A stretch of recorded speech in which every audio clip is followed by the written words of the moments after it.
offert par M. Olivier Alféry du CFOP. Un énorme merci aux gens qui sont en ligne avec nous, qui proviennent d'un peu partout au Canada francophone, de la Colombie-Britannique jusque dans les maritimes. On vous rappelle que la formation se termine à 13h30 heure de l'Est, mais que si le momentum le permet, que Olivier est disponible et que les gens sont également disponibles, ça peut continuer. On vous invite, suite à la formation, si vous avez des questions, des commentaires, des suggestions, contactez-nous. On vous invite également à remplir les fiches d'évaluation qui ont été expédiées aux personnes ressources de vos sites respectifs. Merci à l'Université d'Ottawa pour l'utilisation du Pondio. Merci à l'Université de Moncton pour l'utilisation d'Adobe Connect. Et merci au CEDAF pour l'enregistrement vidéo de la formation d'aujourd'hui. Lien vidéo que je vais faire circuler aussi aux personnes ressources de vos sites respectifs. Si vous désirez le document de la présentation et le clavardage intégral, je vais l'indiquer à plusieurs reprises dans le clavardage, vous pouvez contacter directement le REFAD. Sinon, je souhaite à tous une excellente formation. Dernier point technique, même si vous l'avez déjà fait, étoile 6 sur votre clavier téléphonique pour la sourdine système audio, sauf M. Alféry, carré 6 pour enlever la sourdine. Et si vous voulez avoir un peu d'interaction également, vous pouvez utiliser le clavardage ou lever la main via Adobe Connect. Alors, je souhaite à tous une excellente formation et je laisse la parole à Olivier. Bonjour à tous, bonjour Alain, rebonjour. Un tout grand merci de me donner cette occasion de partage avec le Canada en entier à distance. C'est vraiment toujours un grand plaisir. J'avais moins eu la chance l'année passée, donc je suis vraiment content d'avoir de nouveau la chance cette année-ci de tenter d'amener quelques réflexions qui, j'espère, agrémenteront votre temps de midi. Et je vous souhaite d'ailleurs à tous, pour ceux qui sont occupés à manger, un très bon appétit. Et j'espère que cela pourra vous intéresser et au mieux peut-être vous donner quelques idées. En tout cas, que ce sera un minimum motivant. Alors voilà, l'objectif de la rencontre d'aujourd'hui, la veille pédagogique en soi, c'est un terme qui est assez connu. Quand on commence à faire un petit peu des recherches sur Internet, le concept de veille pédagogique ou de veille technopédagogique ou de veille pédagogique même collaborative sont des éléments qui sont pas spécialement récents et qui font souvent écho à un concept avec un mot un petit peu parfois difficile qu'on appelle l'infobésité ou la surabondance d'informations.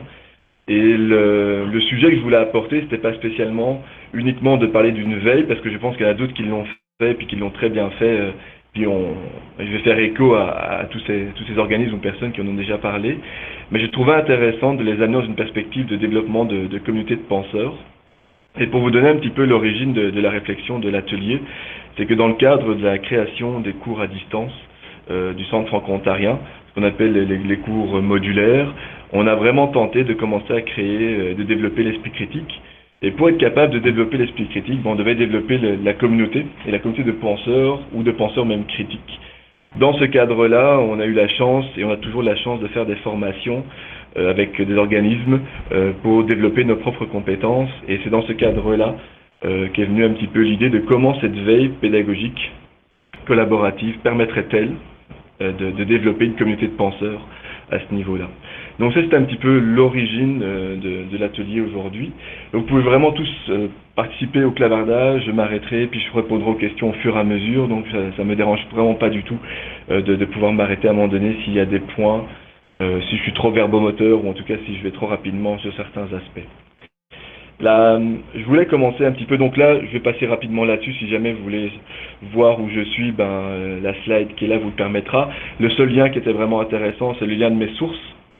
Donc si vous cliquez sur le lien qui est là, je ne vais pas le faire pour rester à l'écran, mais si vous le faites, vous allez tomber sur un document Google Doc public qui cite un petit peu les sources que j'ai utilisées ou qui m'ont inspiré uniquement. Donc en fait tout ce qui est un petit peu passé à travers le script de mes lectures pour préparer l'atelier. Et j'en profite aussi pour mentionner le petit outil que j'ai utilisé pour faire la bibliographie qui s'appelle EasyBib, qui est un petit outil gratuit de Google Doc qui permet de faire des nomenclatures, des bibliographies MLA ou APA. Alors c'est toujours intéressant, puis il propose même de varier les sites web, les livres ou les articles. Donc en tout cas c'est ça que j'ai utilisé. Et si jamais au fur et à mesure de la présentation vous demandez un petit peu d'où viennent les éléments, tout se trouve dans le document source, ce qui m'évitait à chaque fois de devoir mettre le lien sur chaque diapositive. Donc voilà. Pour commencer un petit peu l'atelier aujourd'hui, j'ai repris le titre d'un article de Radio-Canada du mois de mars 2017, donc c'est assez récent, et la question posait « Souffrons-nous encore d'infobésité ?» Et là, je me suis posé la question, pourquoi encore? Pourquoi est-ce qu'on souffrirait plus d'infobésité? Comme si ça devait être terminé tout d'un coup, puisque le nombre d'informations arrivant sur Internet augmente de jour en jour, de seconde en seconde, le nombre de requêtes de recherche dans les moteurs de recherche est aussi grandissante. Alors je me suis posé la question, pourquoi tout d'un coup l'infobésité deviendrait quelque chose de dépassé, et pourquoi est-ce que ça suggérerait une question qui se demanderait, mais finalement, est-ce qu'on est encore malade? Est-ce qu'elle nous atteint encore cette maladie-là? Et d'ailleurs, l'article fait référence à une enquête assez récente, malheureusement aux États-Unis, mais ça va donner une idée. J'ai pas trouvé l'équivalent pour le Canada. Donc, c'est une enquête qui parle de la perception des Américains au niveau de la surcharge d'informations. Et cette enquête, plus ou moins sur un panel de 3000 personnes, fait remonter que la perception des Américains, majoritaire, serait qu'en fait finalement ils se sentent très confortables avec la surcharge d'informations et qu'il n'y a qu'une vingtaine de pourcents de personnes finalement qui se sentent encore surchargées, qui ont un inconfort par rapport à ça. Je ne rentrerai pas dans les aspects même de maladie. Dans le document, vous trouverez des podcasts de Radio-Canada du mois de mars, où justement il y a une dame qui apparaît, qui parle de l'infobésité, puis toutes les conséquences même de maladie, de stress, de nervosité, de dépression que ça peut amener, la confusion que ça peut aussi produire entre l'espace privé, l'espace public ou l'espace professionnel, cet accès à l'information 24 heures sur 24 qui fait fondre un petit peu les frontières, génère de nouvelles sources de maladies qui ne sont pas toujours connues ou pas toujours acceptées. En tout cas, ne rentrons pas dans cette considération plus, je dirais, médicale. L'article laisse penser que les Américains, en tout cas, sur la base de l'échantillon, et vaudra ce que ça vaudra, ont l'impression finalement qu'il y a 80% qui disent « je me sens bien avec ça ». Et il y a un point qui était intéressant, c'est que finalement les gens qui se sentaient bien, c'est les gens qui avaient beaucoup plus d'écrans. Donc ils avaient soit une tablette, un téléphone, un ordinateur, un PC portable. Donc c'est que la multiplicité des écrans permettait d'avoir un sentiment de confort par rapport à la surcharge d'informations, puisque finalement partout où on se trouve, en fonction de nos usages, on est toujours capable d'avoir accès à l'information. Donc on ne doit plus se déplacer dans un bureau, on ne doit plus se déplacer spécialement dans un endroit où il y a une machine. La machine nous suit, qu'elle soit téléphone intelligent, tablette ou autre. Et parmi les personnes qui semblent être le plus sensibles encore, dans leur perception en tout cas de la surcharge de l'information, il soulignait que les personnes qui avaient les plus modestes, donc finalement qui avaient le moins la possibilité financière d'acquérir de plusieurs plateformes, ou les personnes qui seraient les moins diplômées ou les moins instruites, ou les personnes qui seraient les plus âgées. Donc en tout cas, ce seraient les groupes de risque qui, eux, se retrouveraient dans les 20%. Donc ça, c'était un premier constat. Et il va suivre un deuxième constat qui vient de l'étude de Ipsos. Alors là, il y a un petit effet de bord, mais je vais vous donner l'idée de la phrase au-dessus. C'est qu'en fait, l'étude d'Ipsos a voulu mesurer la capacité d'un échantillon. De nouveau, c'est plus ou moins une étude qui a été faite en décembre 2016, donc c'est quand même encore assez récent. La capacité des Américains, en tout cas de ce groupe-là, de nouveau, là c'est ceux qui sont 3000, donc l'autre échantillon avait un groupe un peu plus restreint, mais néanmoins ça donne juste un départ pour l'atelier. 75% donc des personnes se sont révélées incapables de différencier une information qui était correcte d'une information qui était incorrecte lorsqu'elle passait à travers leur fil d'actualité de leur compte Facebook. Alors ça a été une information que je trouve intéressante à mettre en contraste avec le degré de confort que venait proposer l'autre étude. Donc, ce qu'on ressortait de manière générale, puis sans lire mot à mot les 4 idées principales du sondage, qui avait été fait créer par BuzzFeed, pour ceux qui connaissent le site. Donc c'est qu'en fait, généralement, mais c'est assez connu, les personnes sur Internet lisent davantage les titres que les articles eux-mêmes. Donc ça, c'est un premier constat d'usage. Généralement, ils cliquent pas toujours même sur le lien, donc en fait ils voient le titre et puis ils font confiance au titre, ils ne vont pas aller plus loin, et puis ils vont même le partager, sans spécialement l'avoir lu. Alors parfois il y a des lectures diagonales qui permettent quand même d'avoir un aperçu, mais parmi les usages, il y a de la republication d'articles, qui finalement ne précèdent pas une lecture. Alors ça, c'est un autre point. 23% donc des personnes interrogées identifient Facebook comme étant une source importante de leurs nouvelles. Donc c'est-à-dire que quand ils cherchent de l'information sur l'actualité, il y a 23%, donc un peu plus d'un cinquième, qui considèrent Facebook comme étant leur source première d'information. Et 27% le considéraient comme une source seconde. Donc à partir de ces premiers constats-là, le sondage qu'Ipsos a réalisé, c'était de dire on va mélanger des vrais titres avec des faux titres. Et à travers le sondage, donc sur chaque fois c'était 6 titres, et dans les 6 titres, il y en avait 3 qui étaient véridiques et 3 qui étaient faux. Ils ont essayé d'évaluer la capacité d'une personne, d'une part, est-ce qu'il avait déjà vu cette information à travers ses lectures, et deuxième part, est-ce qu'il était capable de dissocier l'information qui était véridique d'une information qui ne l'était pas. Alors, voici un petit peu l'idée, puis c'est sûr que le contexte présidentiel d'élections récentes favorise évidemment ce type d'enquête-là. Alors, sans trop rentrer dans toujours le président que je ne vais pas nommer pour pas lui faire plus de pub que ça, mais l'idée c'est qu'en tout cas au niveau des Américains, Facebook est donc la 3e source importante sur le panel des 3000 personnes interrogées. Donc ça c'était un premier effet qui pouvait nous alerter, en tout cas nous porter un premier élément d'analyse qui va nous guider après dans l'atelier. Au niveau des titres, vous voyez un petit peu les titres qui sont là, que ce soit au niveau c'est souvent les élections, que ce soit le pape Francis qui finalement endosse et puis est favorable à l'élection, que ce soit des personnes qui décèdent, et finalement en fait le degré de perception, de véracité des articles est assez élevé alors que finalement ils ne le sont pas. Et puis aussi la question de savoir est-ce que vous avez déjà vu cette information préalablement. On voit qu'il y a quand même encore des pourcentages assez élevés. Alors, c'était mon point de départ par rapport à cette analyse, c'est que d'un côté, on a une perception, et peut-être qu'elle peut traverser la frontière, et dire finalement aujourd'hui, avec tous nos outils, nos compétences ont évolué, on est capable d'un peu mieux gérer l'abondance ou la surabondance d'informations. En tout cas, c'est l'impression que peut-être on pourrait avoir. Mais d'un autre côté, sommes-nous toujours capables de différencier l'information pertinente ou pas, malgré ce sentiment de confort? Et est-ce que ce sentiment de confort-là, est-ce qu'il n'est pas occupé à abaisser notre grille d'analyse critique, finalement, en consommant, mais en étant de moins en moins critique sur la sélection ou sur la validité de l'information qui est là?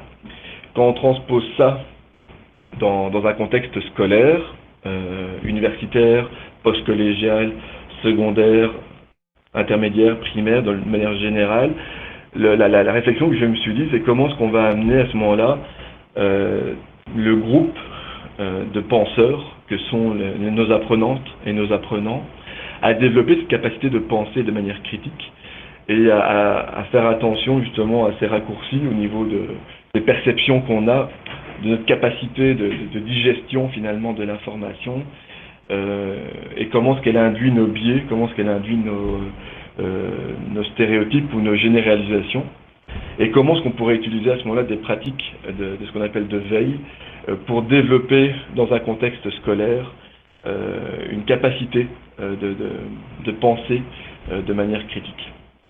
Donc ça c'était pour vous donner un petit peu l'origine.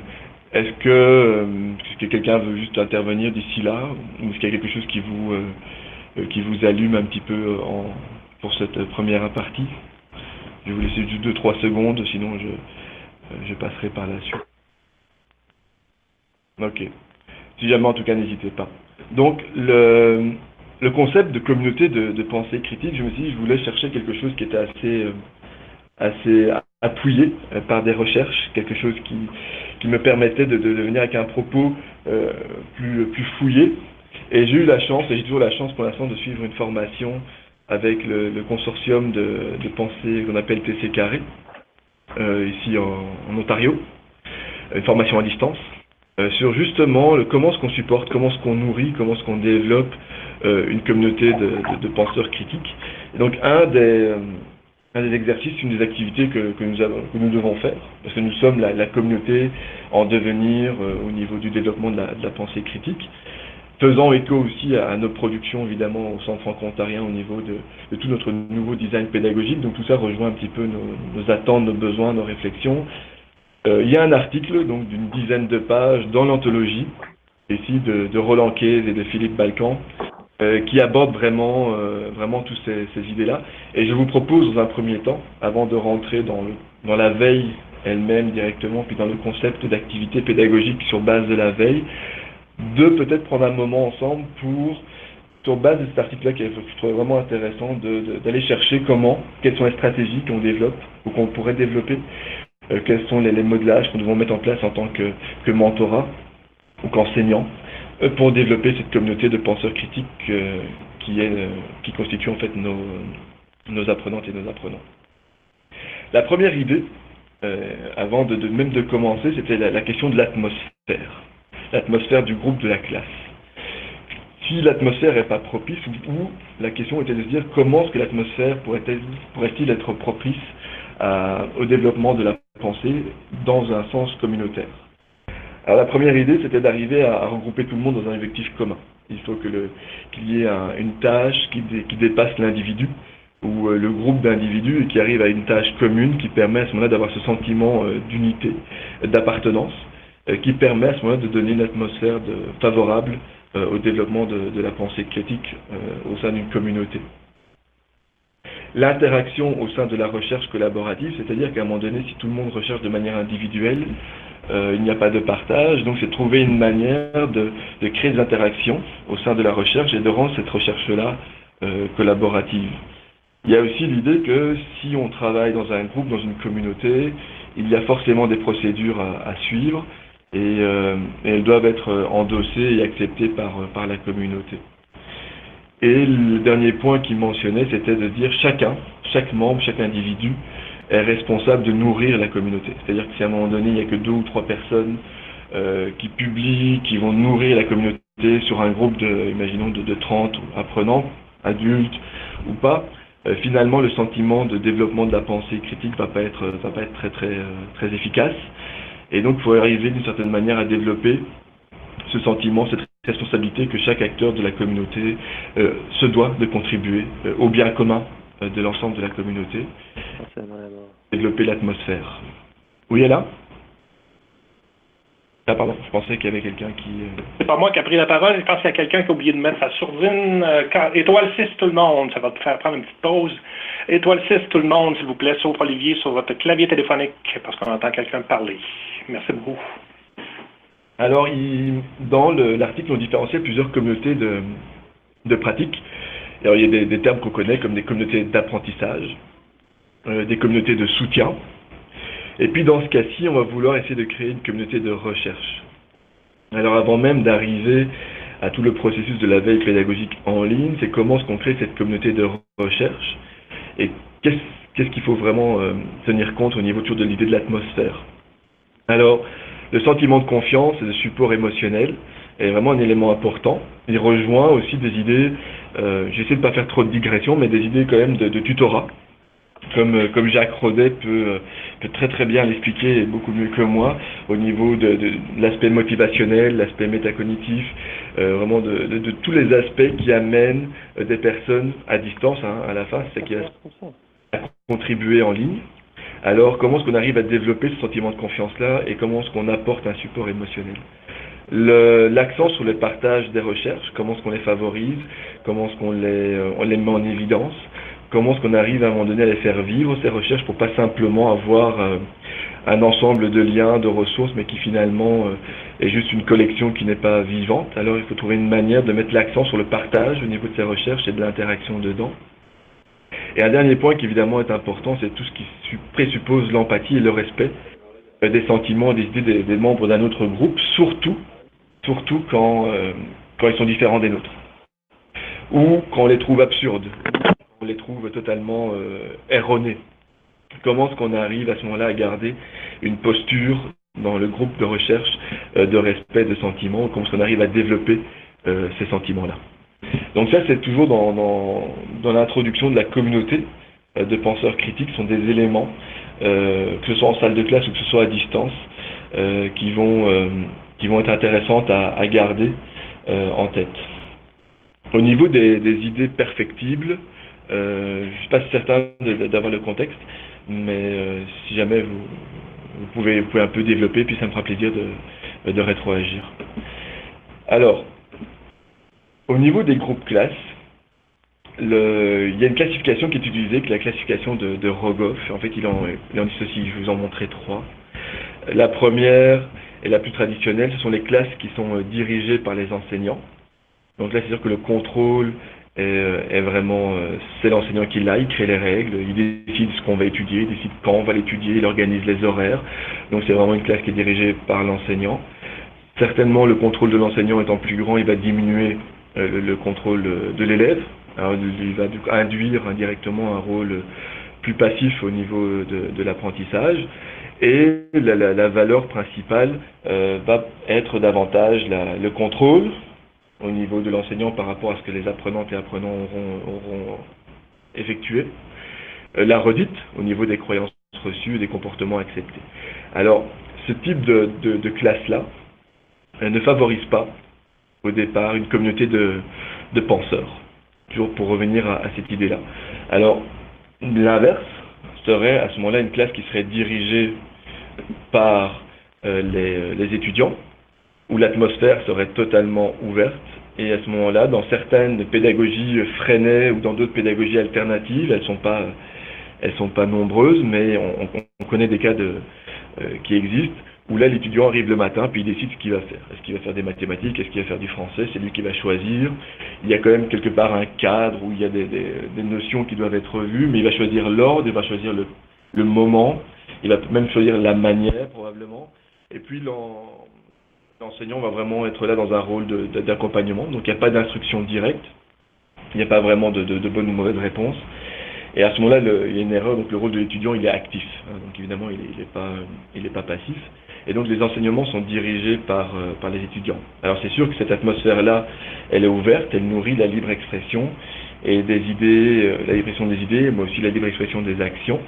Cela dit, en comparant les deux, Rogoff pense que ni l'un ni l'autre ne permettrait vraiment de trouver une atmosphère favorable au développement de la pensée. Le premier étant trop dirigé, finalement les apprenants vont être très passifs et vont être dans la redite et dans l'application. Le second va être très individuel et finalement il n'y aura pas de notion de communauté, il n'y aura pas de notion de partage, ça va être un petit peu éclaté et on ne retrouvera pas le bien-être du groupe, la valeur vraiment importante d'être ensemble dans un groupe pour développer la pensée. Alors l'idée c'est de trouver l'équilibre en développant justement une approche qui ne serait pas dirigée par l'enseignant ou une approche qui ne serait pas dirigée uniquement par les apprenantes et les apprenants, mais d'avoir une approche qui soit basée davantage sur la communauté.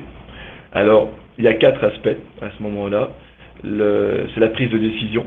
Donc à un moment donné, pour que la communauté se crée, il y a une négociation sur des éléments, sur base de critères préétablis, qui permettent à ce moment-là au groupe, à la communauté, de devenir un seul et unique élément. Donc là, l'enseignant doit être à l'aise et capable de négocier des décisions qui soient acceptables pour chacun des deux groupes, et évidemment en utilisant des critères préétablis. Au niveau des stratégies d'enseignement, le rôle de l'enseignant va évoluer. On a beaucoup parlé dans le cadre d'autres conférences du Centre franco-ontarien des compétences du XXIe siècle, aussi en Ontario on parle aussi des compétences globales. Donc toute la posture de l'enseignant, de l'enseignante et de l'enseignant qui évolue vers un rôle plus d'accompagnateur, de guide, de facilitateur, de contrôleur de qualité, de metteur en contexte, de susciter la pensée. Donc on retrouve un petit peu quand même dans cette idée-là la posture qui est souhaitée. Donc là il y a une forme d'orientation, de mentorat, de monitoring, pendant que les étudiants eux-mêmes doivent s'engager de manière sérieuse et rigoureuse à traiter les sujets qui sont établis. Au niveau des pratiques d'enseignement, on développe davantage les outils et pas les contenus. Alors les outils, souvent nous appelle les outils de la pensée. Et puis on en reviendra un peu plus tard sur ces outils-là. Évidemment, il y aura aussi une notion d'outils avec les outils pour la veille pédagogique. Donc on va développer davantage des outils pour permettre aux apprenantes et aux apprenants d'atteindre eux-mêmes un certain niveau de pensée et de réflexion au sein des tâches qui sont structurées et ouverte. Alors c'est sûr que l'importance d'une tâche authentique, structurée et ouverte permet évidemment de développer la pensée. Si la tâche est fermée, à ce moment-là on n'aura pas un contexte propice. Et donc dans les valeurs dominantes à ce moment-ci, ça va être des règles qui vont guider la collaboration et la participation entre les deux. Dans un des exemples qui donnait Roland, dans sa pratique d'enseignement, il commence le cours en disant je veux créer ma communauté de penseurs et je vois que Simone, juste faire une petite pause, en lien avec cette nouvelle posture de l'enseignant, elle écoutait avec les élèves voir le film Demain. J'irai avec grand plaisir. À des fins, okay. Donc le film Demain pourrait vraiment être un bon point aussi d'analyse pour enrichir tout ce point de vue-là. Donc l'enseignant arrive en salle de classe, puis traditionnellement, il est dans un contexte post-collégial, dans un domaine de sciences sociales, dans l'exemple que je vais vous préciter, et il choisit de changer un petit peu son approche qui était au départ d'arriver, d'exprimer les attentes et les exigences au niveau du cours, lors de la première heure de cours, de citer les objectifs pédagogiques qui vont être visés, de nommer le nombre et le format des évaluations qui vont avoir lieu pendant l'année, de citer les critères d'évaluation qui vont être utilisés, et de donner un petit peu toute cette information-là. Et puis il se dit, ok, pour développer ma communauté de penseurs, peut-être que c'est pas la meilleure approche dès le départ d'arriver en donnant de manière un petit peu unidirectionnelle le contexte, la matière, le nombre d'évaluations, les critères d'évaluation, et puis finalement, l'enseignant il est passif, les apprenants ils sont passifs, ils reçoivent les informations, puis ils les digèrent, et puis c'est ça qui va se passer pour eux pendant l'année. Chaque semaine va être ciblée pour un sujet qui va être lu, les ouvrages vont être définis. Alors, comment est-ce qu'il pourrait débuter son cours différemment? L'exemple risque de peut-être un peu paraître loufoque ou difficile de mise en œuvre, mais néanmoins il permet de réfléchir sur le point. Il propose d'abord au groupe de mentionner les expériences positives et négatives qu'ils ont déjà eues en sciences sociales, en se disant tiens, qu'est-ce qui vous a plu, qu'est-ce qui ne vous a pas plu dans les types d'enseignements que vous avez reçus les années précédentes dans cette matière-là. Une fois que le groupe a pu partager les points positifs ou les points négatifs, les défis qu'ils ont rencontrés, l'activité qu'il leur propose est de prendre le curriculum.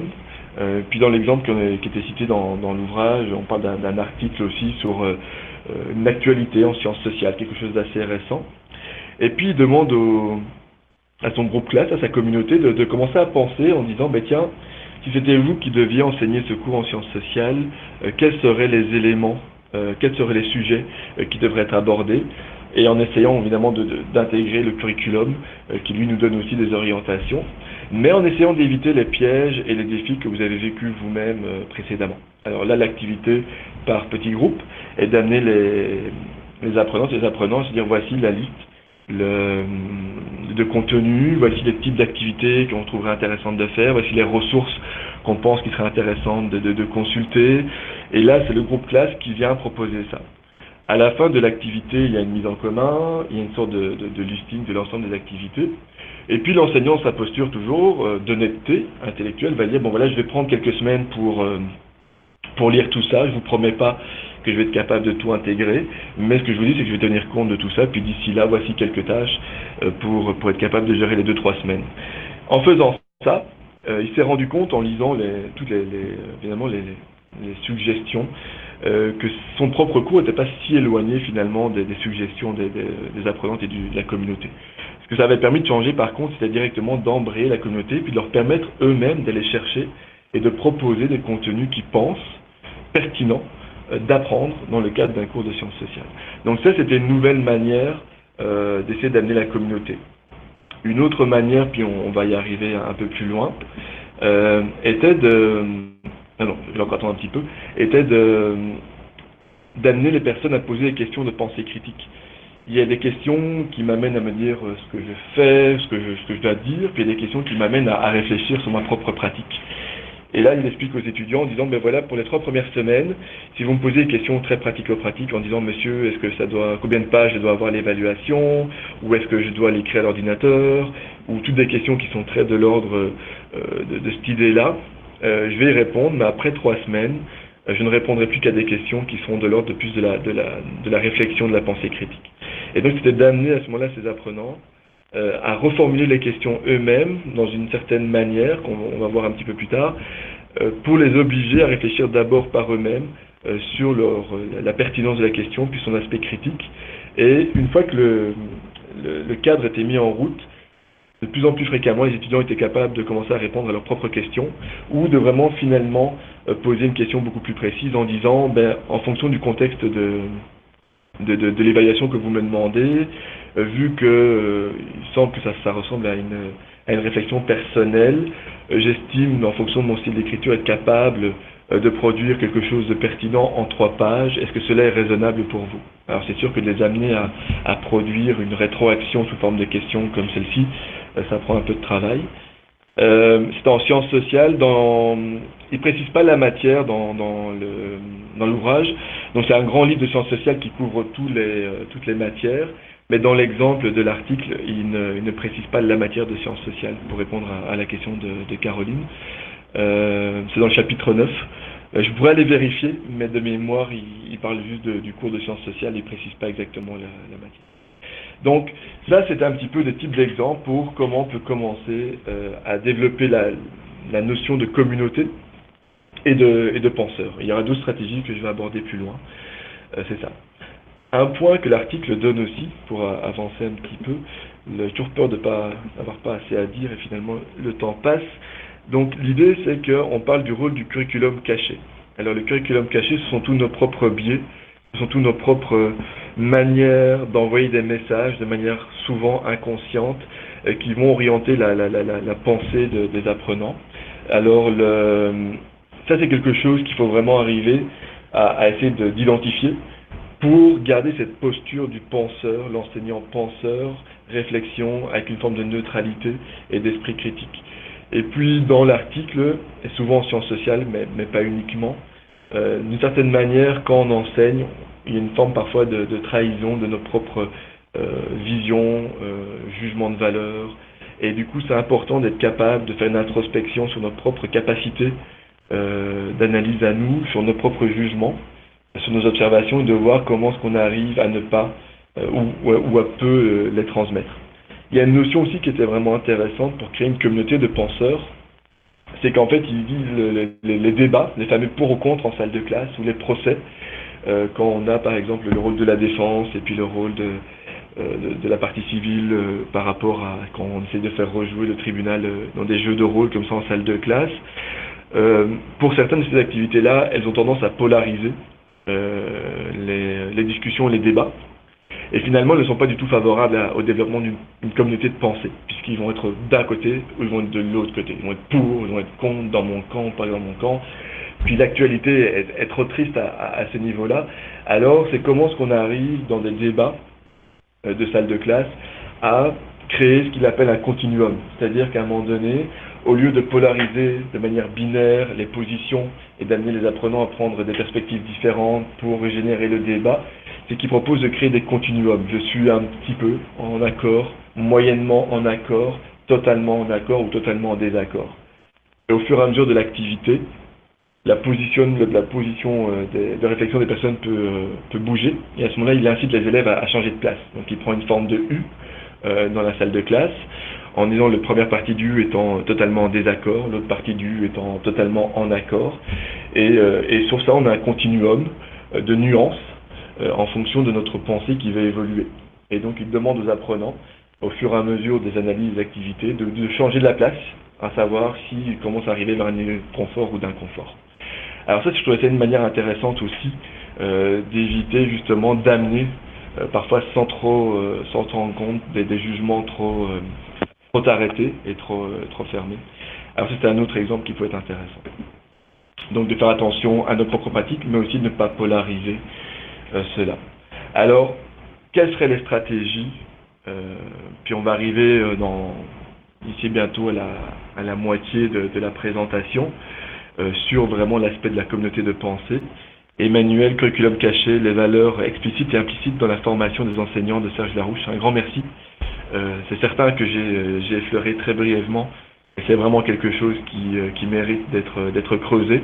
en tant que professionnels de l'éducation, il est certain que ça va nous aider de garder à l'idée, de prendre compte de nos propres biais, de nos propres préconceptions, de comment ce que indirectement, parfois on les transmet. Et en faisant ça, on ne favorise pas la communauté de penseurs critiques, parce que finalement on va induire une pensée, et puis ils vont entendre un message indirect, et puis si c'est le monsieur qui l'a dit, ils vont réagir en opposition ou en accord, mais ils vont pas être en réflexion critique sur base d'analyse. Alors c'est ça. 5 stratégies sont citées dans l'article. La première, c'est cadrer des attentes appropriées au niveau de la classe. C'est vraiment tout ce qu'ils appellent en anglais le frame, là, mais ça va être important, puis on va y revenir pour chacune d'elles, de voir exactement quelles sont les attentes qu'on veut mettre en place. Une autre activité qui est importante, c'est les routines. Elles le sont dès le maternel au jardin. Et je vais vous reproposer de réintroduire la notion de routine, qui s'associe bien à un processus de veille pédagogique qui est lui-même itératif et d'une certaine manière assez routinier. Mais la routine aussi permet de favoriser le développement de la pensée au sein d'une communauté. Elle donne du rythme, elle donne aussi des rituels, et évidemment des routines et des activités qui sont elles-mêmes appropriées. Il est certain qu'on ne peut pas développer une communauté de penseurs critiques sans modeler les caractéristiques de ce que c'est un penseur critique. Alors, quand ça se transfère après dans un modèle comme la veille pédagogique, quelles sont les caractéristiques d'un penseur critique au sein d'une veille pédagogique et collaborative dans un deuxième temps, mais ça va être intéressant de voir comment est-ce qu'on les développe, parce qu'un apprenant et un apprenant ne peut pas deviner par lui-même ce qu'il ne sait pas, donc il faut l'amener à lui.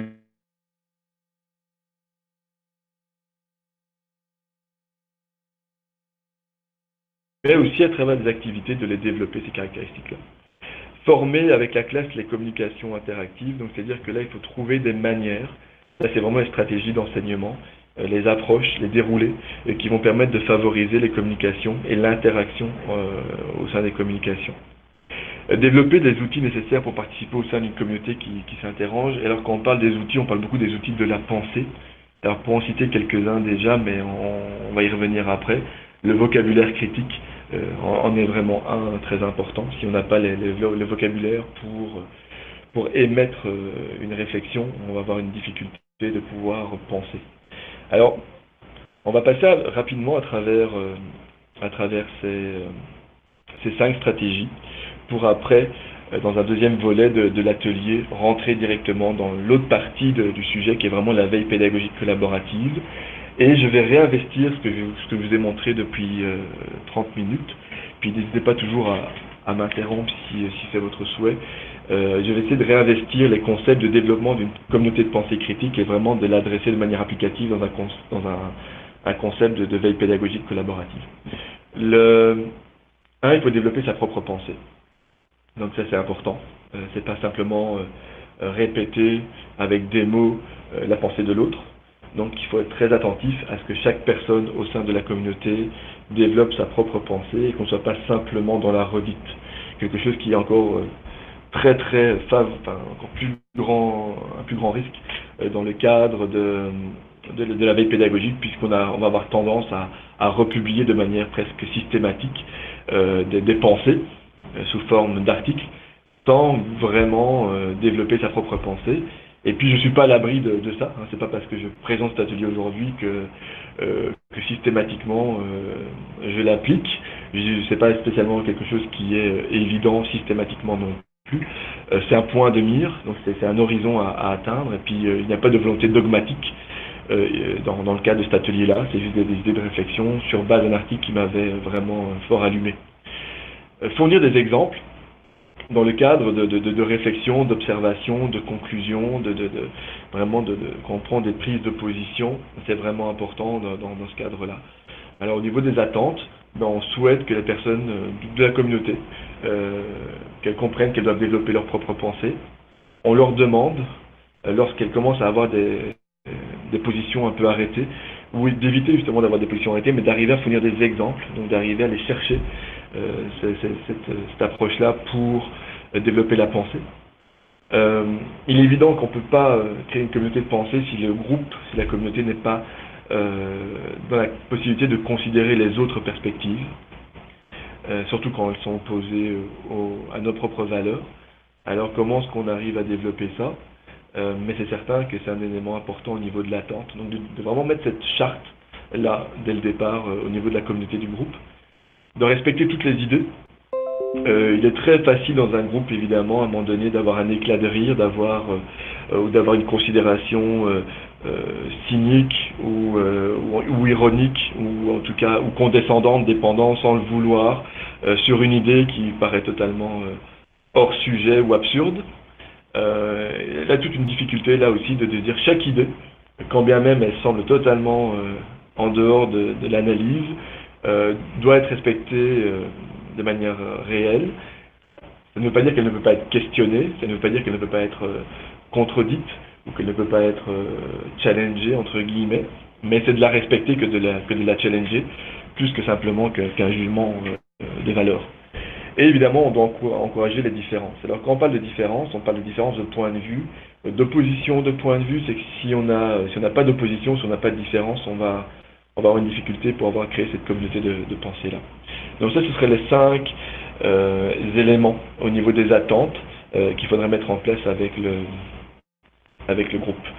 Au niveau des routines, donc là je vais un petit peu aller en rapidité, puis vous aurez accès à la présentation. Les points qui m'ont vraiment allumé, c'est sûr que proposer des tâches engageantes, c'est que si la tâche d'activité, l'enquête critique, n'est pas authentique, n'est pas engageante, on va avoir une grande difficulté de ne pas pouvoir engager sa communauté. Donc si on veut engager la communauté, généralement la tâche fait partie des éléments majeurs au niveau de la capacité de mobilisation, de l'enthousiasme et tout ça. Un autre point, c'est valoriser les raisonnements, tous les raisonnements, même s'ils sont imparfaits. Un élément qui favorise beaucoup la participation et donc l'animation d'une communauté. Être capable d'explorer et de défendre ses points de vue, évidemment, est un point très important dans tout ce qui est les habiletés d'apprentissage, ce qu'on appelle les HH, les habitudes d'apprentissage là, en Ontario. Être capable de défendre mon point, mais être capable d'entendre le point de l'autre, c'est vraiment des points qui sont importants. Développer évidemment des critères d'évaluation, ça devient la base, et d'éviter les stéréotypes, les biais, les généralisations, ce sont des éléments qui vont nous permettre de développer la communauté. Et tous ces éléments-là, on va essayer de les développer à travers des routines et des activités qui vont nous permettre au groupe de se les approprier. Alors, pour modeler les caractéristiques d'un penseur critique, l'enseignant doit éviter d'être dogmatique. Alors c'est sûr que quand on donne une conférence comme aujourd'hui, ça donne quand même un petit peu cette idée-là. On est vraiment dans une communauté de penseurs, donc c'est un contexte différent. Mais dans un contexte de salle de classe, où il y a une relation vraiment plus hiérarchique, entre guillemets, au niveau des compétences, il faudrait arriver à éviter ce sentiment-là de dogme, et aussi conseiller de ne pas toujours avoir des réponses, donc d'accepter l'ignorance. Il y a un livre très intéressant qui s'appelle Le Maître ignorant, de Jacques Rancière, qui justement propose cette posture du maître ignorant pour permettre au groupe classe de s'approprier les activités et aussi d'éviter d'avoir cette relation de l'estrade, un petit peu de l'auditoire qui descend. Alors je vois que Louis, pour valoriser les raisonnements, j'ajouterais valoriser le questionnement qui encourage la réflexion. Tout à fait. On va y arriver dans l'activité pédagogique que je propose un petit peu après, mais c'est certain que l'approche par question, au centre on parle beaucoup de cascade par question, d'enquête par question, c'est vraiment une approche qui évite un petit peu les fermetures. Donc si on voit une formulation qui va être plus déclarative ou informationnelle, on suscite moins le questionnement, alors du coup on suscite moins la communauté de pensée.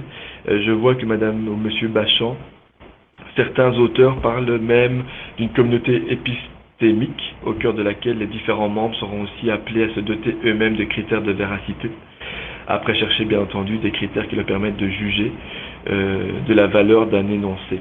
Tout à fait, tout à fait. Et je ne sais pas si en paraphrasant ce que je vais dire, ça dit la même chose, mais après de devenir des penseurs critiques, la communauté, ce qu'on voudrait, c'est qu'ils soient des penseurs libres.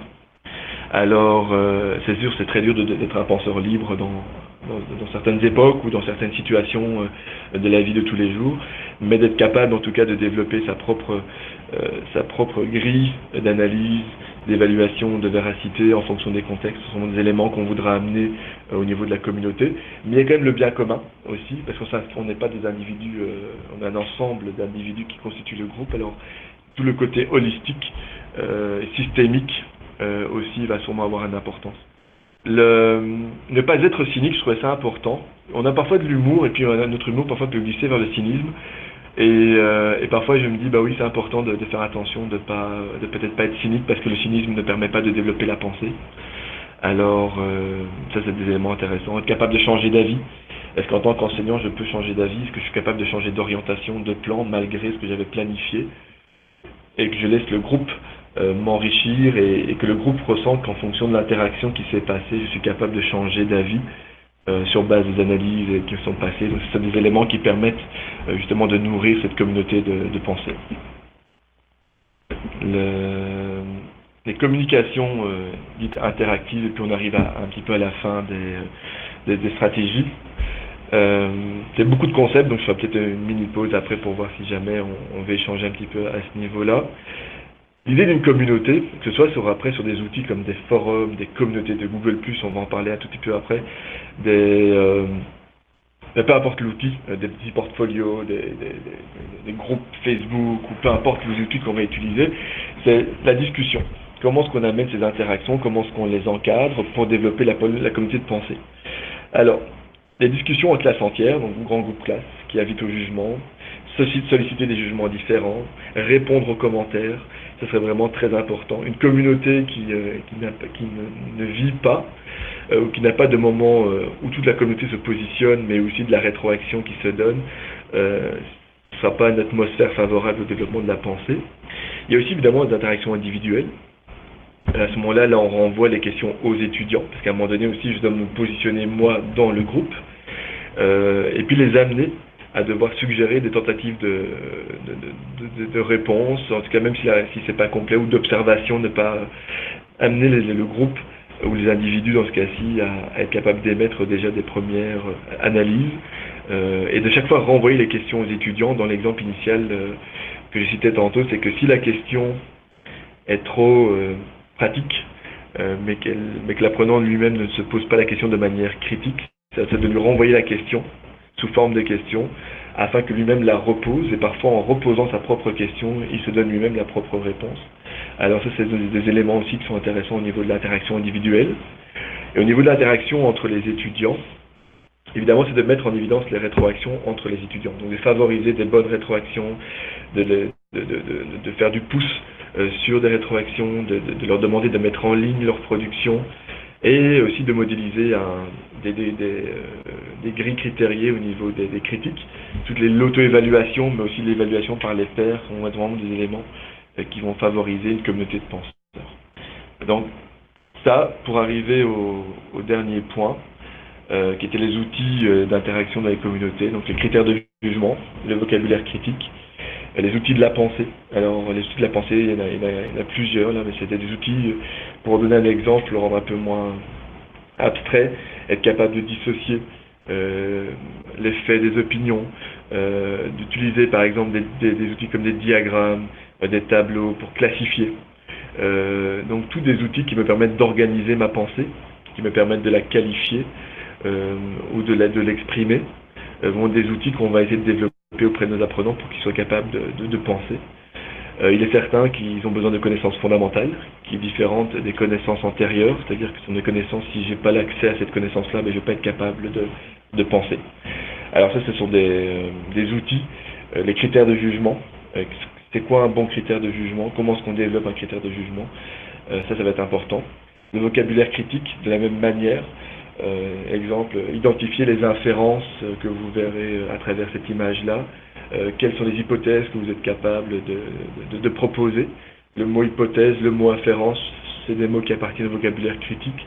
Si je ne les maîtrise pas, je ne vais pas être capable de penser de manière critique.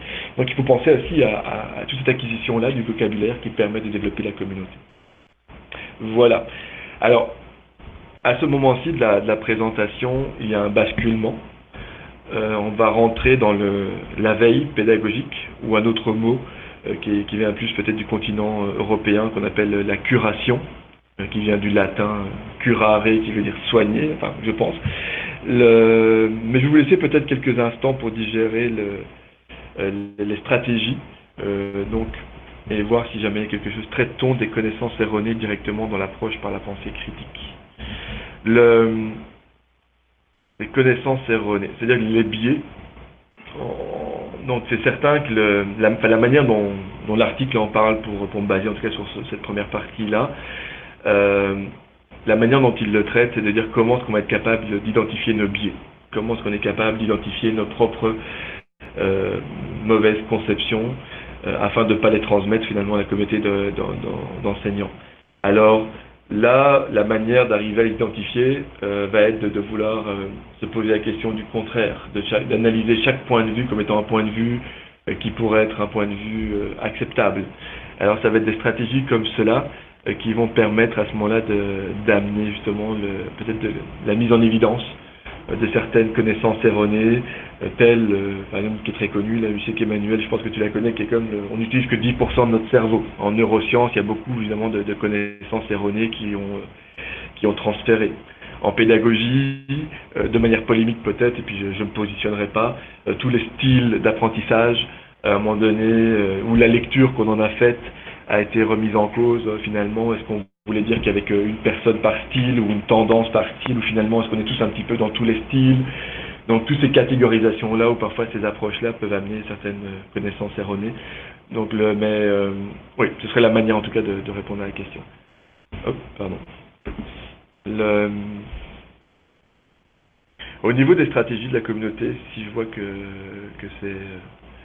c'est bon, alors je vais boire un petit coup, et puis on va plonger maintenant vraiment dans la veille pédagogique et dans les outils. Donc il est 12h55, je sais qu'il y a des gens qui partent aux alentours peut-être de 13h, donc je vais avancer pour quand même que vous voyez l'autre partie au niveau des outils. Je ne vais pas faire une description de comment fonctionnent les outils sont des verbes. Un outil existe aujourd'hui, puis il disparaît demain. Alors on va plutôt rester sur les fonctionnalités des outils, et puis vous donner des noms quand même, mais ces noms pourraient être remplacés facilement selon votre gré. Si on prend la partie gauche de l'écran, un grand merci Marius. Donc là c'était vraiment au niveau de l'approche globale de l'esprit critique. Donc ça c'est un article d'Eduscol qui est paru en octobre 2016, et je le trouvais intéressant dans la mesure où il permettait de comparer le processus d'une veille pédagogique qu'on va voir collaborative, et en même temps l'esprit critique. Donc d'abord je veux m'informer, et pour m'informer, il faut que je sois capable d'écouter. Écouter, c'est vraiment le sacrifice à l'autre, donc c'est d'abandonner mes idées pour être capable de les écouter. Et évidemment la nécessité d'être curieux. Ça, ce sont deux éléments intéressants, voire importants au niveau de la capacité d'information. Donc il faut prendre le temps de s'informer. Et dans une veille pédagogique, on va voir que le temps est quelque chose parfois qui est relatif. Il y a un certain sentiment de rapidité qui fait que l'information peut-être n'est pas toujours traitée avec le temps qu'elle requiert. La compréhension avant le jugement. Est-ce qu'on a vraiment bien compris ce qu'on a lu? Comment est-ce qu'on peut s'assurer de notre compréhension avant d'émettre une opinion? Ça va être un élément aussi qui va être intéressant. L'évaluation de l'information, c'est sûrement des processus que vous connaissez à ce niveau-ci. Donc là, évidemment, j'ai un ensemble de sources. On va voir comment est-ce qu'on peut les acquérir, puis comment est-ce que je les qualifie, comment est-ce que je les comprends, comment est-ce que je les construis. L'autonomie. Il est certain qu'on veut aussi amener dans la communauté de pensée à développer l'autonomie. Donc c'est pas juste de redire les points de vue des autres, c'est qu'à un moment donné, comment je m'approprie cela et comment je le transforme, comment j'arrive à un moment donné à le mettre à ma sauce. Ça fait partie évidemment de l'évaluation aussi de l'information, qui permettra à un moment donné aussi de prendre un petit peu de recul sur l'information, distinguer les faits des interprétations ou les inférences de l'auteur, donc toute cette capacité-là. Confronter les interprétations, d'autant plus important dans un processus de veille, comment est-ce qu'on peut aller chercher des points de vue différents pour aller essayer de faire émerger des points de convergence ou des points de divergence afin de me donner des critères d'analyse qui me permettront d'avoir une meilleure compréhension. Garder toujours un esprit de modestie et d'humilité. Je trouvais ça vraiment intéressant comme approche.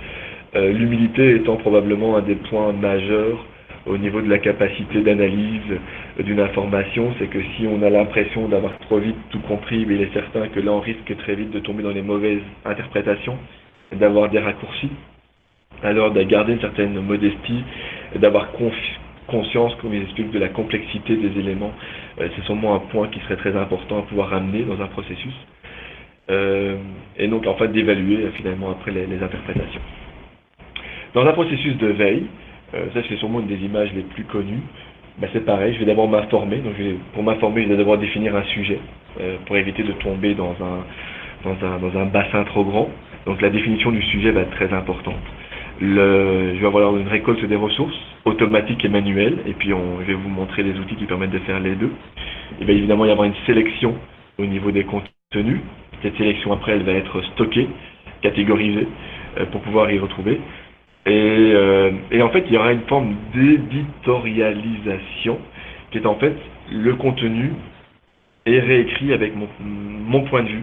Comment est-ce que moi je le vois, comment est-ce que je l'ai comparé à d'autres points de vue, pour après être capable de le repartager vers la communauté. Alors, ça c'est le principe de base d'une veille. J'invente rien aujourd'hui, je mets juste des éléments ensemble. Alors comment, je ne sais pas si vous allez le voir directement maintenant, mais ma question que je me suis posée, j'avais mon processus de veille d'un côté, j'avais mon développement de ma communauté, où je voudrais développer pas seulement une communauté, mais une communauté de chercheurs, une communauté de penseurs, si possible de penseurs critiques, et comment est-ce que la veille pédagogique me permet de faire de ça avec une salle de classe, un auditoire. Alors, la veille pédagogique, au final, c'est d'amener les gens à être à l'affût. Toujours être à l'affût d'informations, d'être capable de la chercher, de trouver la nouveauté, d'être capable donc de sélectionner de l'information. Et la première idée, aujourd'hui, avec cette surabondance d'informations, justement, comment ne pas être noyé par tout ça, c'est d'arriver à mettre en place ce qu'on appelle un dispositif. Un dispositif qui va me permettre de pas simplement avoir un magma d'informations, mais d'avoir une information qui va déjà être soit de manière automatisée, soit de manière manuelle, pré-classée, pré-utilisée. C'est ça qu'on veut faire pour cette veille pédagogique ici, au niveau de la communauté de penseurs. Alors une veille pédagogique, si je devais encore vous convaincre de l'utilité, ça vous permet d'identifier des réseaux d'expertise, donc de créer son propre réseau d'apprentissage personnel, ça permet de faciliter le métier d'enseignant, de se positionner aussi sur sa propre matière, qu'est-ce qui évolue. Si j'étais un prof de sciences, il y a deux éléments qui m'ont marqué moi la semaine passée, c'est qu'on pense avoir trouvé la dernière molécule du noyau de la Terre, donc il y avait une grande partie de ce noyau chauffant là, je pense que c'était du fer, et puis maintenant ils pensent avoir trouvé au Japon en recréant la petite structure de la Terre.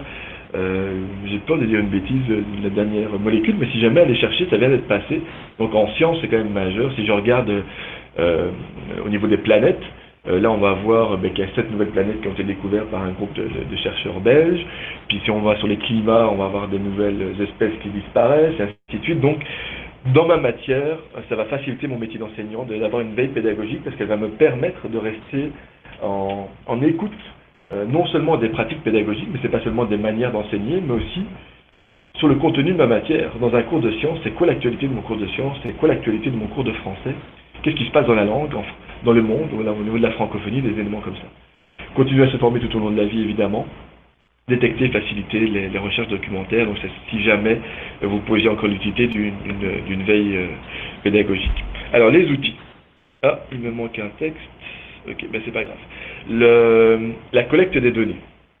Comment est-ce qu'on fait pour collecter des données, ou comment est-ce que moi je le vois, puis il y a sûrement d'autres manières de le faire. La manière est une fois qu'on a défini son sujet, de manière assez précise, si possible avec un ensemble de mots-clés qui vont définir le sujet, je vais, comme première approche, créer ce qu'on appelle des alertes, et puis je vais revenir après, qui vont être une manière automatisée d'aller chercher les articles dans lesquels se trouve la chaîne de mots-clés que j'ai identifiée. Ces alertes vont m'être communiquées de manière automatique, par courriel, ou après on va le voir dans ma revue de presse personnelle, si on en construit une. Et ça me permet à ce moment-là d'avoir une information automatisée sur base du sujet que j'ai développé. L'exemple que je vais prendre aujourd'hui étant la veille pédagogique, donc c'est ça que j'ai produit comme exemple après. Je vais probablement m'abonner à des newsletters de magazines thématiques, il faut que je sois capable de les trouver. Donc trouver ces magazines-là, puis une fois que je trouve ces magazines en ligne, je vais essayer de m'y abonner. À partir de là, je vais m'abonner aussi à des signets de favoris. Alors, il y a les listes sur Twitter, par exemple, des listes la liste dans Twitter, la liste de personnes qui tweetent. Donc il y a plein de manières d'aller chercher cette information-là. À partir d'une fois que j'ai toute cette information que je collecte, je vais vouloir à un moment donné la classer, l'organiser dans des lecteurs de flux RSS et dans des outils. En tout cas, si le mot RSS, on pourrait y revenir un petit peu après. Je vais aussi pouvoir la stocker ou la noter, la partager dans d'autres outils de stockage. Si jamais vous voulez vraiment avoir une panoplie d'outils, parce que vous ne voulez pas vous assommer avec les outils, si vous cliquez sur le lien « Plus d'outils », qui est juste en bas de la page, vous allez tomber sur la boîte outils du veilleur 2.0. Et puis de tout ce que j'ai lu, probablement que c'est celle qui est la plus complète et la mieux structurée, de manière très très fine, au niveau des outils qui vous permettent soit de diffuser, de mutualiser, de partager, de sauvegarder, de collecter l'information, de faire même des veilles sur la réputation, tout ce qui est agrégateur de contenu, de création de flux RSS. Donc, je voulais pas devenir trop technique aujourd'hui, mais pour les personnes qui avaient vraiment des besoins ou des attentes en termes d'outils, ce lien-là devrait vraiment vous aider à y répondre. Alors, pour revenir toujours au titre, une partie donc de ma création de ma communauté, c'est les outils pour créer une veille pédagogique. Donc, je dois amener de manière assez facile mes élèves à commencer à créer leur veille pédagogique ou ma communauté de penseurs. À ce moment-là, la première idée, c'est les alertes. C'est aussi simple, vous cliquez sur Google Alert, vous mettez les mots, vous décidez comment est-ce que vous les recevez, par courriel ou par flux RSS, et puis on va revenir après au flux RSS. Et à ce moment-là, Google va de manière automatique vous envoyer des informations.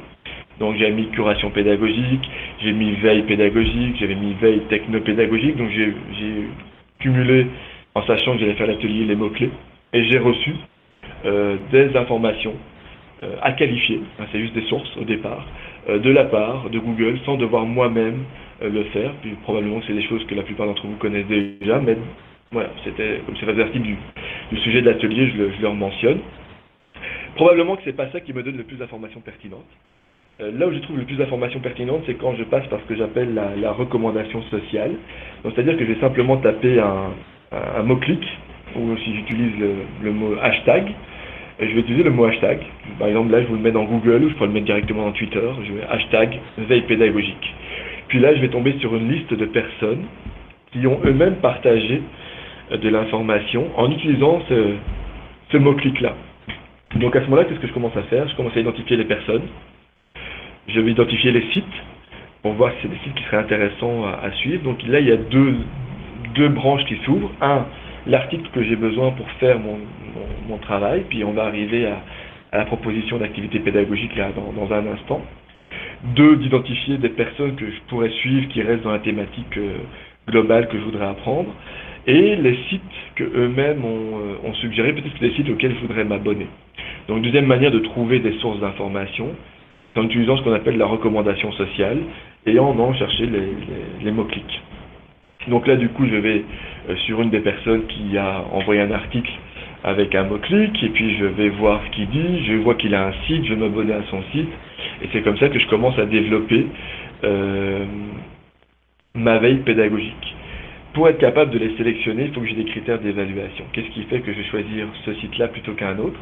À ce moment-là, les critères de base vont être le nombre de publications, les publications, est-ce qu'elles sont récentes ou pas récentes, le volume, est-ce qu'il y en a beaucoup, pas beaucoup, la qualité, est-ce que ce qui est dit ou ce qui est partagé, est-ce que ce sont des articles fouillés ou est-ce que c'est simplement des articles qui sont en surface. Donc on va essayer d'identifier quel type de veille la personne qu'on reçoit dans nos sources produit. D'autres informations évidemment qui peuvent vous donner des idées, c'est le nombre de personnes qui les suivent eux-mêmes. S'ils sont suivis par un grand nombre de personnes, c'est pas toujours un critère authentique. Néanmoins, le nombre de personnes qui suit peut donner une idée sur l'intérêt que la personne peut avoir dans ce qu'elle partage, et donc vous donner à vous un critère de choix ou pas dans l'intégration dans votre veille. Un autre élément que j'utilise beaucoup, puis je l'ai fait pour l'atelier aussi, je vais dans Google Images et puis je tape veille pédagogique, puis je regarde les images qui sortent. Au lieu d'avoir des textes, ou au lieu d'avoir des liens, au lieu d'avoir des personnes, j'ai des schémas. Et puis là, il y a un schéma qui m'avait attiré. Puis là, boum, je tombe sur la VTE, vitrine technologique en éducation. Je ne sais pas si Yves Mune est là aujourd'hui. Et puis là, on voit qu'il y a eu un atelier sur définir la veille pédagogique, la veille technopédagogique, puis des schémas. Puis donc, c'est une autre manière pour moi de chercher mon information. Puis peut-être de m'abonner à la vitrine technologique pour d'autres sujets qui seraient pertinents. Autre source d'information. Oui, bonjour Yves. Ben voilà, c'était un petit clin d'œil à la vitrine. Je vais aller dans des agrégateurs de publications, comme les Scoopit, pour ceux qui le connaissent. Je vais taper veille pédagogique dedans. Il y a toute une liste avec ces mots-clés qui vont sortir. Je vais identifier à ce moment-là les sites. Je vais dans ces sites-là recevoir un ensemble de publications venant de sites différents. Et je vais commencer à aller regarder les articles qui feraient, sur base de critères de nouveau, la pertinence, l'originalité, la profondeur, qui vont me permettre de me dire, ok, c'est un article qui va m'aider dans le cadre de mon atelier aujourd'hui, et je vais regarder derrière, est-ce que c'est un site auquel je voudrais m'abonner pour avoir de l'information de manière automatisée. Une dernière manière de trouver des sources d'information, je pense que c'est la dernière, c'est un site comme SlideShare. Donc là, c'est un ensemble, c'est un site où les gens partagent des présentations comme celles qu'on fait aujourd'hui. J'ai tapé veille pédagogique, j'ai eu plusieurs pages de PDF, de PowerPoint, de personnes plus récentes, moins récentes, qui ont développé des réflexions, des pensées sur les veilles pédagogiques. Et donc c'est comme ça que je collecte mes ressources à un moment donné. Et puis toutes ces ressources-là, finalement, je dois les sélectionner. Donc là, j'ai sélectionné celles qui me paraissaient les plus pertinentes dans le cadre de mon atelier. Et je vais devoir essayer de les stocker. Alors, pour les stocker, l'approche que j'utilise personnellement, c'est celle de Diigo, qui permet en fait de sauvegarder les ressources et aussi de les commenter. Alors, Diigo et Delicious, il y aura aussi Poultry qui va arriver juste après. Ce sont des outils qui ont toujours des versions éducation, des versions gratuites, puis des versions éducation un peu plus avancées. Donc ce sont des outils qui sont utilisables dans les salles de classe pour permettre le partage, le commentaire de ressources, de commencer à créer la veille collaborative. Donc je vais revenir un petit peu à ça, je vais juste accélérer parce que je vois qu'on est déjà 13h10. Mais quand même, ces outils-là sont très importants puisque c'est là où on peut stocker nos articles. On peut les commenter à plusieurs sur une même page, on peut se prendre des notes, et c'est là où on commence à faire plus que simplement collecter de l'information, la sélectionner, là on commence à la travailler comme de la plasticine. Delicious c'est en anglais, Diigo a une version francophone, et probablement qu'il y en a d'autres, en tout cas c'est ceux que j'utilise, et puis sentez-vous libre d'en trouver d'autres, mais au moins vous verrez les types de fonctions que ça permet de faire. Une fois que j'ai sélectionné toute cette information-là, si je ne veux pas chaque fois devoir la rechercher, c'est là où je vais l'automatiser. Alors je vais utiliser un lecteur de flux RSS totalement gratuit qui s'appelle Feedly, où je vais commencer dans un dossier, je vais organiser ma veille. Donc je vais avoir un dossier que j'appelle mon dossier alerte, et dans mes alertes, il y a tous les mots-clés que j'ai envie de suivre, et dans ce dossier-là, je vais avoir toutes les alertes que Google va me donner automatiquement lui-même pour les mots-clés que j'ai mis. Je vais aussi y insérer tous les liens des sites web que j'estime être intéressants, que je vais classer par thématique ou que je vais classer par degré de qualité. C'est-à-dire qu'il y a plusieurs manières d'organiser sa veille. Certains vont y aller par thématique. Le problème de la thématique, c'est qu'elle ne donne pas un degré de pertinence. Donc à un moment donné, vous allez vous retrouver avec 250 flux et vous ne saurez plus les lire. Donc une autre manière de gérer sa veille va être celle de dire ok, je crée un premier dossier qui est le dossier que je vais lire une fois par semaine, et là-dedans je me donne maximum 10 flux, parce que c'est les 10 flux les plus importants que je vais lire. Puis à partir de là, je vais mettre un dossier secondaire, si jamais j'ai le temps, je vais replonger dedans. Et donc là, je vais organiser ma veille en fonction de la pertinence des articles pour me permettre de bien gérer mon temps, et pas seulement d'avoir une approche thématique qui finalement risquerait très vite de me noyer. Mais donc, allez, un lecteur RSS, il y en a beaucoup d'autres, donc Feedly en est un. Une fois que j'aurai sélectionné, j'ai trouvé mes sources, j'ai sélectionné mon information, je l'ai stocké, je l'ai commenté, je l'ai travaillé en groupe, on va commencer à vouloir la publier. Alors, la publier, c'est pas encore tout à fait l'éditorialiser, ça va être simplement de commencer à créer ma revue de presse. Alors la revue de presse, elle peut se faire à travers les outils qui sont là. Les enseignants apparemment ont une préférence pour Poultry, mais Scoopit est très simple. Puis finalement, Twitter permet quand même aussi de publier, de faire des listes. Mais les deux premiers sont souvent ceux qui permettront le plus facilement de créer la revue des sources d'informations qui auront été sélectionnées sur base de critères pour identifier les sources que je vais utiliser dans le cadre de ma tâche globale. À partir de là, je voulais terminer l'atelier sur une suggestion d'un parcours pédagogique qui rejoindrait les routines, qui rejoindrait l'idée de la communauté en tenant compte un petit peu des stratégies qu'on a vues. Et je l'ai juste intitulé, mais pas plus de prétention que ça, la revue de presse de la classe. Donc mon idée, c'est qu'en fait, à la radio, souvent on a des chroniqueurs qui viennent le matin, puis en 10 minutes, ils nous font la chronique des événements, avec une orientation ou pas d'orientation, informative ou prise de point de vue.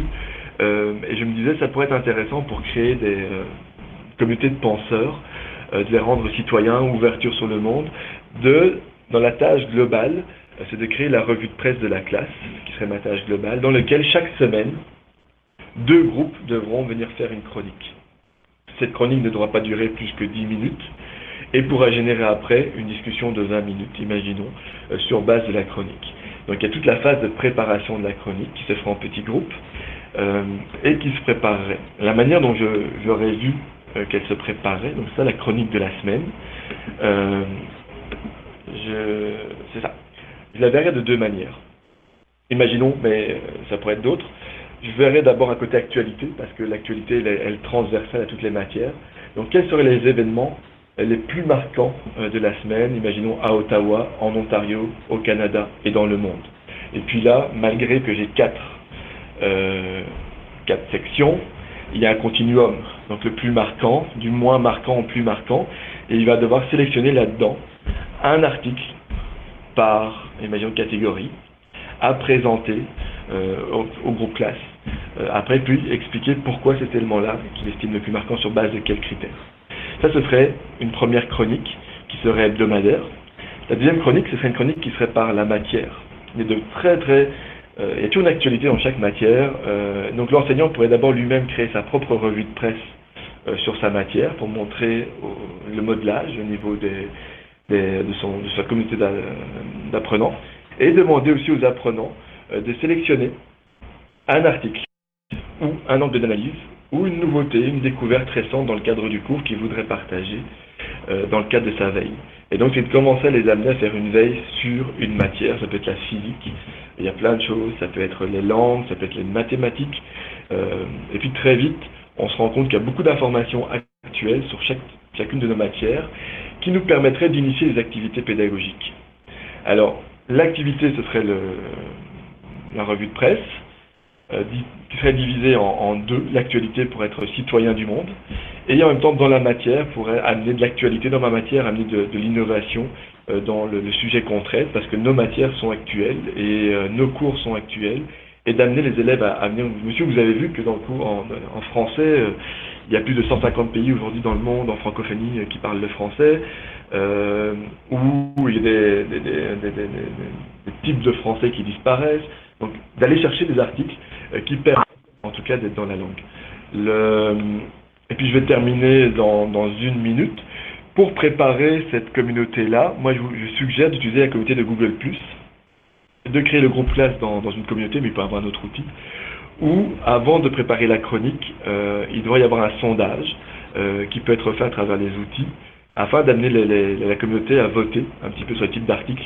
Oh, attendez, il y a des choses qui s'affichent plus là, mais c'est pas grave. Et de valider aussi un petit peu au sein de la communauté les rétroactions, les commentaires, donc de faire vivre la préparation de la chronique à travers une communauté, comme celle que pourrait être Google+, pour voir un petit peu aussi ça rejoint les intérêts, de demander à la communauté de trouver des articles qui contrediraient, par exemple, le point de vue, donc d'arriver à travers cette communauté-là, de créer l'interaction pour chaque chronique. Donc, chaque chronique devra publier en début de semaine les quelques articles qu'ils pensent intéressants. La communauté devra être capable d'aller chercher des points de vue différents ou opposés. Et puis à partir de là, arrivera la chronique en salle de classe sur base de toute cette interaction qu'il y aurait eu au départ. Et ça, ce serait de manière hebdomadaire. À partir de là, on pourrait créer des activités pédagogiques sur base de la chronique. Donc j'utiliserai la chronique qui aurait été faite par chaque semaine et la semaine d'ensuite. En tant que mentor, guide, facilitateur, j'utiliserai ces éléments-là. et j'essaierai de les amener dans une activité pédagogique. Ici, dans le cadre de nos cours, on a à chaque fois 6 types d'activités, ces activités de jugement. Est-ce que c'est les éléments les plus pertinents, donc d'amener les personnes à avoir vraiment une capacité de jugement sur base de critères, de décoder, de décodage. Peut-être que l'article ou le point qui est apporté dans la chronique mériterait vraiment une activité de décodage, une activité de transformation. Comment est-ce qu'on pourrait, un autre point de vue, donc là ce serait vraiment de transformer l'information, la chronique qui aurait été discutée dans le groupe classe, de réalisation, de la planification, de création, carrément, ou alors de critique, d'aller chercher un petit peu les points divergents. Donc la chronique de la revue de presse qui serait hebdomadaire amènerait à ce moment-là des activités pédagogiques qui seraient réalisées par l'enseignant pour montrer que ces chroniques s'inscrivent dans un continuum. Et au final, pour qu'on se retrouve toujours dans le projet global, je publierai les chroniques sur un blog de la classe. La chronique n'étant pas la revue de presse c'est simplement les articles que je commente ou que j'annote. Et la chronique est vraiment ma présentation de 10 minutes en salle de classe. Et la manière de publier sur le blog de la classe peut être un blog, ça peut être un podcast, ça peut être une infographie, en fait le format importe peu. L'idée surtout, c'est d'amener la publication de la chronique, évidemment avec tout l'apport de citation des sources, et d'amener aussi évidemment après l'interaction, le commentaire, puis ça peut s'ouvrir même sur le monde, donc ça peut dépasser à ce moment-là le cadre simplement de la classe elle-même. Voilà. Là il est 13h20 et puis ça conclut un petit peu la pensée que j'avais envie de vous partager aujourd'hui. Un gros merci Olivier, wow! Rétroaction, suggestions, commentaires, questions de la part des gens qui sont en ligne, vous pouvez bien entendu utiliser le clavardage ou on vous invite aussi à lever la main si vous voulez prendre la parole ou carrément prendre la parole. Carré 6 sur votre clavier téléphonique pour prendre la parole. Il y a des gens qui sont en train d'écrire. Ne vous gênez absolument pas. Rétroaction, suggestions, commentaires, questions. Je vous rappelle également, pour obtenir le clavardage intégral et le document, de nous contacter. Alors, il y a des commentaires positifs.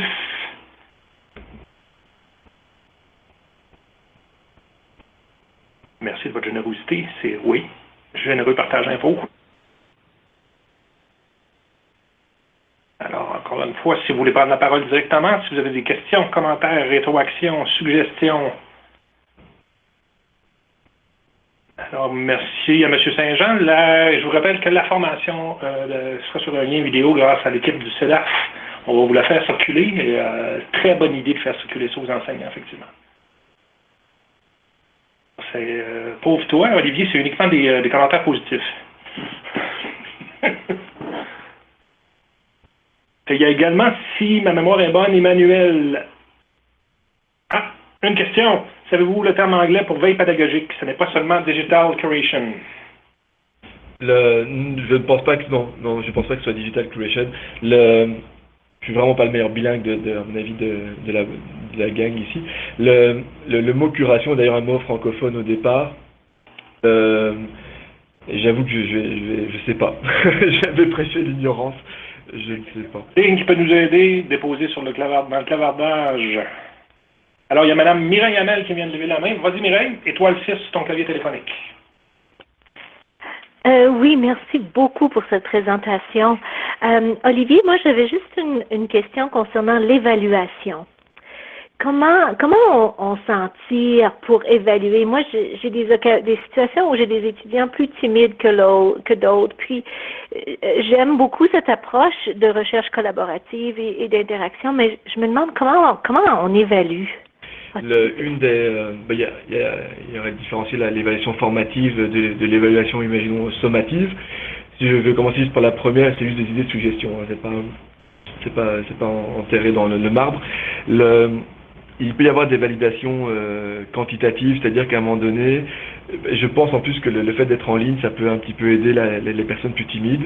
Donc c'est le nombre d'interactions, c'est-à-dire que dans des communautés comme celle de Google+, on va demander aux personnes au minimum de mettre un commentaire. Donc là, la quantité ne donne pas la qualité, donc c'est pas suffisant uniquement comme critère, mais au moins que la personne amène un propos, Au départ, c'est juste merci, je suis d'accord avec toi. Bon, c'est sûr que ça vaut quelque chose, mais c'est pas non plus le type de pensée qu'on voudrait amener, mais c'est quand même un début. Donc ça va être de comptabiliser simplement le nombre d'interactions, de rétroactions que les apprenants vont être capables de faire.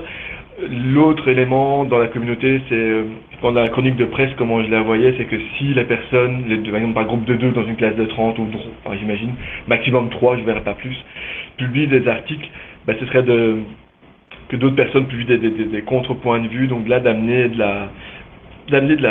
du contrepoids. Donc ça serait une autre manière d'évaluer en fait l'action. Et puis après, donc, au niveau de la qualité, serait la pertinence du propos. C'est-à-dire que c'est certain qu'un propos motivationnel, je ne veux pas le pénaliser, parce que si quelqu'un dit « Oh, c'est super, si entre élèves, la communauté se valorise », c'est quelque chose que je veux valoriser aussi, mais que je peux peut-être pas évaluer, ou peut-être pas d'un point de... Ça dépend ce que je vais évaluer, évidemment, à ce moment-là. Alors du coup, la profondeur, l'originalité, la pertinence. Et je dirais, dans nos cours en ligne, on utilise les critères. C'est-à-dire qu'en fait, quels sont les critères qui ont été utilisés dans le cadre de la rétroaction? Un critère peut être la pertinence, un autre critère pourrait être la profondeur, l'originalité, mais aussi la cohérence. Donc c'est ça de définir une batterie de critères qui permettrait à l'enseignant d'apporter une rétroaction.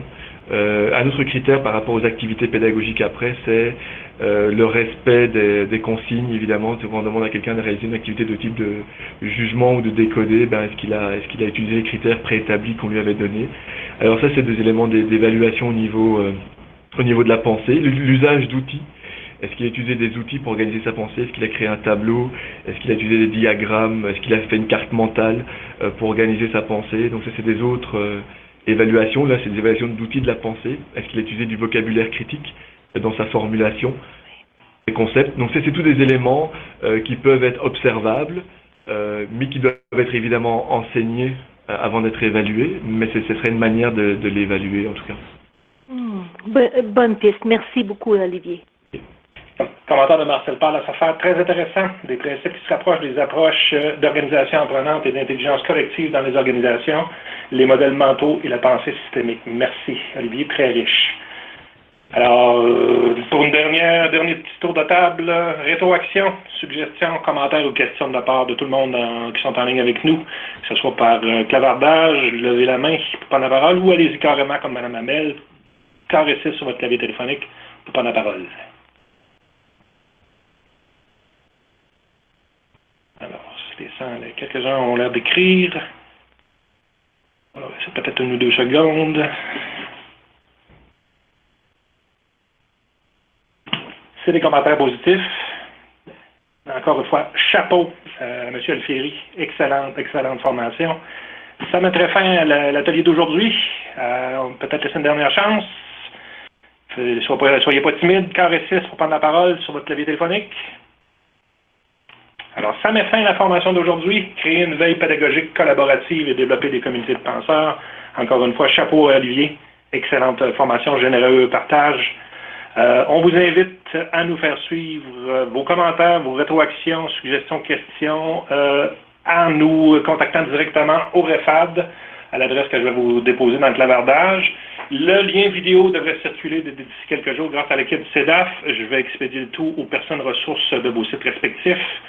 Et vous avez seulement qu'à les contacter ou vous pouvez nous contacter directement à l'adresse qui est là. On vous rappelle de remplir également les fiches d'évaluation qui ont été remises aux personnes ressources aussi de vos sites respectifs. Encore une fois, chapeau Olivier et je lui laisse le mot de la fin. Moi, je voulais remercier simplement la communauté. J'ai très peu, avec beaucoup d'humilité, j'essaye de juste apporter des idées.